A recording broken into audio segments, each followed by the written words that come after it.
Okay, so in this sub-lesson, we're going to discuss why you might want to create a report in the service. We'll discuss, once again, the relationship between datasets, reports, and dashboards. And then we're going to finally demo building a new report in the Power BI service. Okay, so let's just recap what we did back in the publish process. So we had our sales datamart.pbx file. Once again, within that pbx was a dataset and a report. When we go ahead and do the publish here, both the dataset and report will borrow the name or get the name from the sales datamart. We will then look to build a dashboard. So what we'll do here over the next sub-lesson is go ahead and actually build ourselves a dashboard. We're going to call it sales analysis. But what we're going to do here first in this particular sub-lesson is we're going to create that second report. We're going to call it sales map. So we're going to build a brand new map using our sales territory table and the information contained within to build a second report in the service. And then we're going to take the visualization we build and actually in a next sub lesson is actually build it into a dashboard. The two items that we're actually not going to build in any of these sub lessons are the data set for finance and that third report. But we just wanted to highlight once again that a report can only pull from one and only one data set. And if you needed to display information from multiple different subject areas and they were in different data sets, you would then need to create additional reports and then surface all that stuff in a single page called a dashboard in the actual dashboarding inside of Power BI. So let's go ahead and get ready to build ourselves our first report. Okay, so I'm back over in the Power BI service here now. So I'm on my home page. What I'm going to do here now is I'm actually going to click on my workspace. So I'm going to go over here and click workspaces, and I'm going to choose my workspace.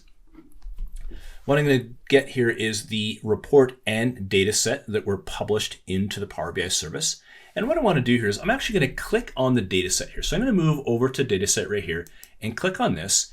And what this is going to allow us to do is go to a screen where we can use this data set to build a report and additional visualizations. So what I'm going to do here is I'm going to click this create from scratch button like so. And then we're going to get brought to the actual data set and we can actually build an additional report on top of that data set. And if you take a look at the page here, it actually looks fairly similar to the Power BI desktop report view where you're actually going ahead and building reports. So we can see at the top of the screen here, we're building the report inside of my workspace. I'm just going to give myself a little more real estate here. I'm going to close the filters pane and I'm actually going to collapse the navigation pane here. So I'm just going to click these three lines right here and that's going to close the navigation pane up and give me a little bit more room to work with on this report. Okay, so what we're going to do here is we're actually going to go in and build a map. Okay, so let's go ahead and build our map visualization out. So what I'm going to do is go over to the visualizations pane here and just zoom in. And let's go ahead and choose the map. So that's this one right here. It's a little globe on a stand. If I go ahead and click that, I'll have a blank visualization. But I just want to first point out there's two other types of map in Power BI. So we got the filled map. And then down below here, we have ArcGIS maps for Power BI. So I just want to go ahead and point that out. The one that we care about here is this filled map. So first, I'm just going to zoom my way back out and then go ahead and click on the map there. We'll see an empty visual gets created on the screen. I'm just going to make that the size of the reporting canvas. And now what we want to do is start binding some data into that visual. So I'm going to open up sales territory table.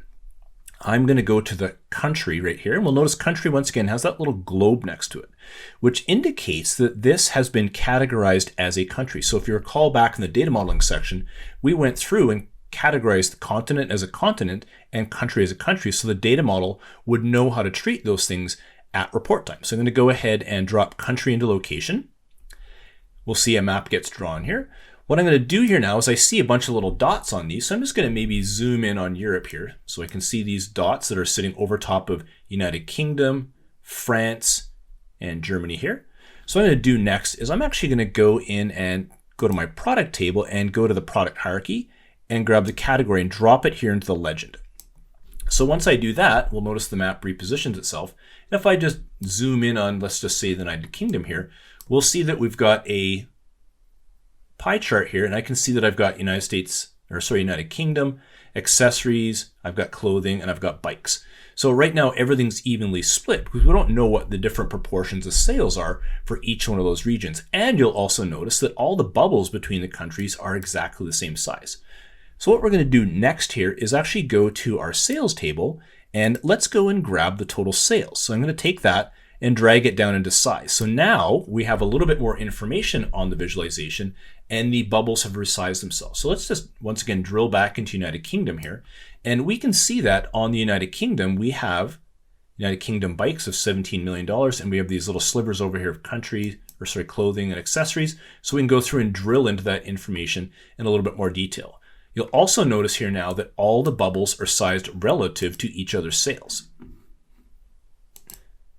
Okay, so that's all we're going to do on this particular visualization here. What we need to do next, we'd actually need to go ahead and save this. So let's go ahead and click Save, like so. And what we want to do here is it's actually going to ask us for a new report name. So I'm going to choose Sales Map, and I'm just going to go ahead and click Save. And now we're going to have a brand new report inside of my workspace called Sales Map. So if I once again go back over to my navigation pane and open it up and click on Workspaces now what I'm going to see here is if I go to my workspace, I've got the Sales Data Mart as a report, I got the Sales Data Mart as a data set, and now I have this additional report here called Sales Map. Okay, so that shows us that we now have the ability, if we want to create additional reports, we need to do that inside of the Power BI service against the actual data set, because keeping in mind on the desktop, we can only have the one report against the data set. Right, so that brings us to the end of this particular sublesson.